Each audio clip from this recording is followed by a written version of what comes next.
তোমাদের সবার কাছে একটা প্রশ্ন থাকে যে স্কিন কালার টোনটা কীভাবে মেক করব। তার জন্য আমি চলে আসলাম এই ভিডিওটা নিয়ে, কিন্তু কি হলো শেষ পর্যন্ত দেখলে বুঝবা।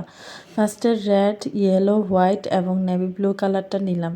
তারপর এখান থেকে অল্প অল্প করে নিয়ে আলাদাভাবে মিক্স করলাম। মিক্স করে দেখলাম অন্য আরেকটা কালার হচ্ছে। তার মধ্যে আবার আমি হোয়াইট কালারটা দিলাম, তাও কালারটা আসছে না। এরপর আবার ইয়েলো কালারটা দিব, তারপরও মানে দেখব কালারটা আসে কি না। তো কিছুটা আসছে মনে হলেও আসলে আসে নাই কালারটা পুরোপুরি। তো আসলে এইভাবে করে যখন কালারটা আসছে না, আমি চারটা কালার নিয়ে মিক্স করলাম। তারপরেও যখন আসছে না, এখন আমি আবার রেড কালার দিলাম। তো এভাবে মিক্স করার পরেও স্কিন কালার টোনটা কোনোভাবেই আসছে না। তোমরা কেউ কি বলতে পারো কেন স্কিন কালার টোনটা ক্রিয়েট হচ্ছে না আমার কাছে? যদি জেনে থাকো তাহলে অবশ্যই কমেন্ট বক্সে জানাবে।